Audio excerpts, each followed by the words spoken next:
Hi guys, good afternoon and welcome to Airs of Zeal. So, ang unit natin for today ay si HFC VSR 11. Okay.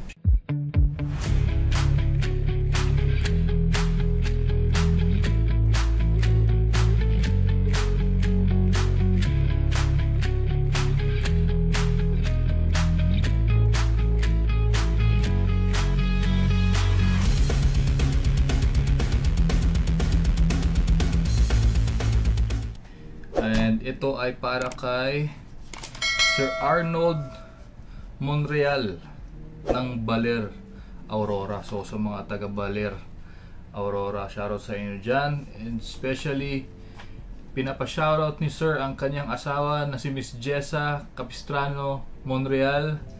Shoutout sa iyo ma'am, dahil pinayagan mo si Sir na umorder nito. Okay, so nagtawanan kami ni Sir. Okay, anyway, ito yung ito yung unit. So, ito si HFC VSR 11. Kumuha din si Sir ng T-Eagle Scope CM 416x44. Okay, so and also ito yung upgraded unit. Upgraded to 600 FPS.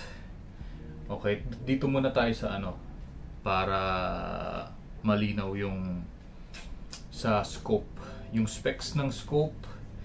Ito si T-Eagle CM 416x44. Ano ba yun? Ano ba yung numero na sinasabi ko? Okay, so yung 416 4-16 by 44. Okay, so yung 4 by 16, yun yung ano bang tawag dyan, yun yung measurement ng zoom. Okay, yung 4 to 16, ibig sabihin zoom 4 to 16, yun ang zoom nya. Tapos by 44. Okay, so ang 44, yun yung diameter itong dulo. So ayun, para sa mga curious, ano ba yung mga numbers sa mga scope, kung napapansin nyo yung mga scope, maliban sa model name, may mga numbers siya sa dulo, di ba? Merong 329 by 44, ganyan. Tapos may 12 to 24, yun yung zoom. Tapos yung X44 or X50, yun yung diameter na itong lens. So ayun. Okay, eto ang HFZ VSR 11, upgraded to 600 FPS. Solid to. Ang ganda nito. Okay? So, Sir Arnold, congratulations sa'yo at pinayagan ka ni Ma'am Jessa. Okay, so testingan na natin to. Huwag natin patagalin. Ayan, so para ma-access nyo yung magazine, dito siya sa ilalim, pe-press nyo itong button na to. Okay? Tapos, hatakan nyo lang. Ito yung magazine niya. 30 rounds din ata ito. So, load tayo ng BBs. Ayan o. Meron siyang kasamang BB loader . Out of the box, meron ng kasamang BB loader. Okay. So, ganito lang ang pag load. Tututok nyo lang rin naman yan. So, ayan. Hold nyo na lang or pwedeng hawakan nyo dyan para mag-guide nyo. Tapos mag-press kayo. Ayan.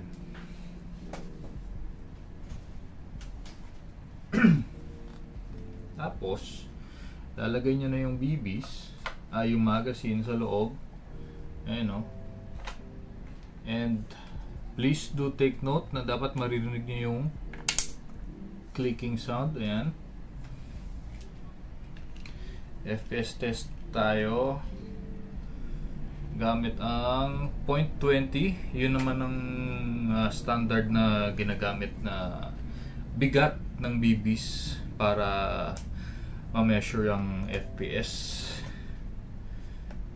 Okay. So sa pagkasa, ito pala ay bolt action. Okay, hindi siya electric, hindi siya gas type. Bolt action spring type. Okay. So tataas niya yan. Tataas niyo yung charging handle niya. Ayan o. Ayan. Tataas niya yan. Tapos pull. Diba? Pull. Tapos babalik nyo. Bababa nyo ganyan. And ayun nga. Dapat nakalapat siya. Hindi lang basta nakababang ganyan. Ayan. Medyo matigas na yun kasi. So dapat aware kayo sa Sir Arnold. So pagtaas nyo, kasa, balik, baba nyo hanggang sa talagang nakababa na. Okay, ito yung safety switch. Ayan, selector niya. Ito yung safe. Ito yung fire. Okay, so pag nakaganyan, ready to fire na yan. Malakas-lakas to. My goodness. FPS test. FPS test tayo. Ayan. FPS test. Firing.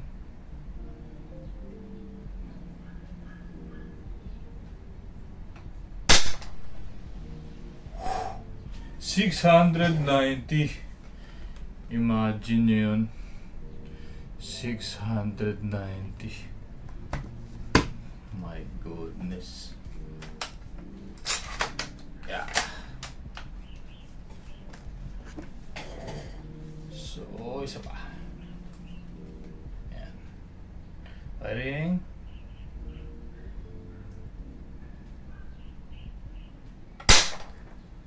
Ang lakas. 584.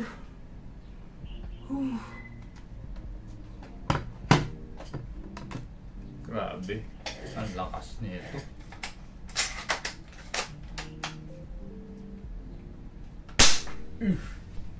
Okay, so basta yun, napakita ko niya ang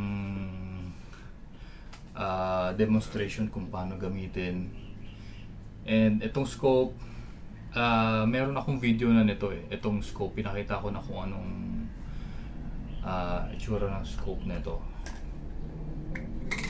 Ayan. So check nyo na lang sa ibang mahirap makita. Ayan. Mahirap masilip. Okay, anyway. Meron akong video ng ganitong scope sa ibang na-upload na video. Check nyo na lang. Okay? So para kay Sir Arnold Monreal ng Baler Aurora, sir, mag-e-enjoy ka dito. And nga pala na zero ko na to sa 0.30 to 0.36 pwede yun. Okay, so konting adjust na lang. Paano ba mag-adjust? So itong mga knobs, ayan siya. So itong mga knobs, pag gusto niyo siyang i-adjust, tataas nyo lang. Ayan, taas nyo, tapos mapipihit nyo na yan. Dito rin sa right side. So tataas nyo lang ng ganyan, tapos mapipihit nyo na rin. Hindi lang nakalagay, ano ba, ito yung dito sa side, ito yung ano ba, right? Wait lang.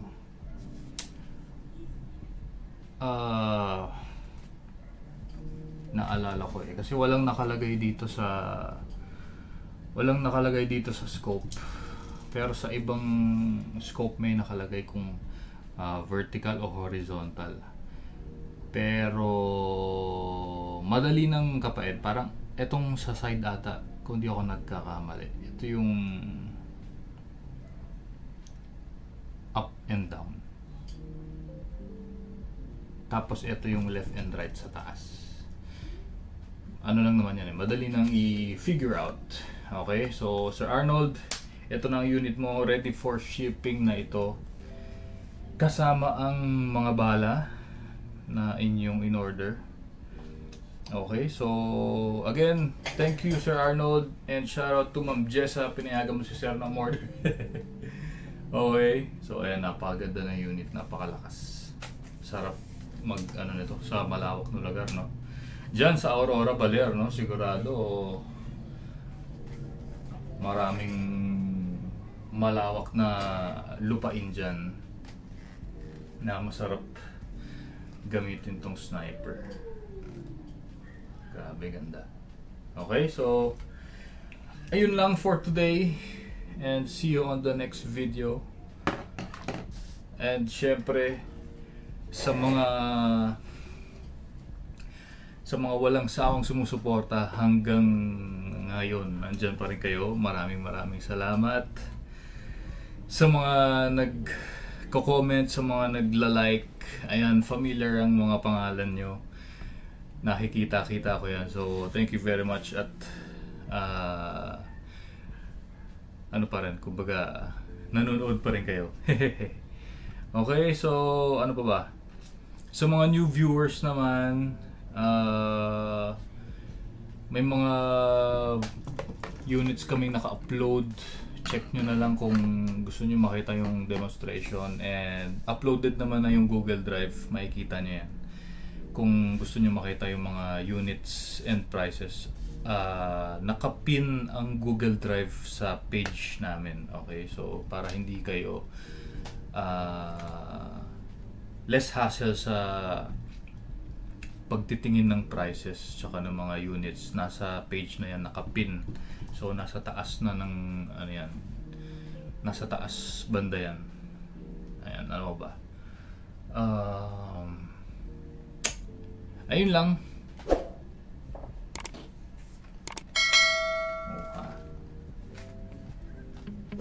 HFC VSR 11.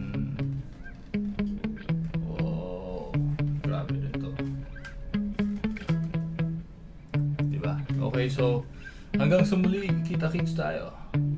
Bye-bye.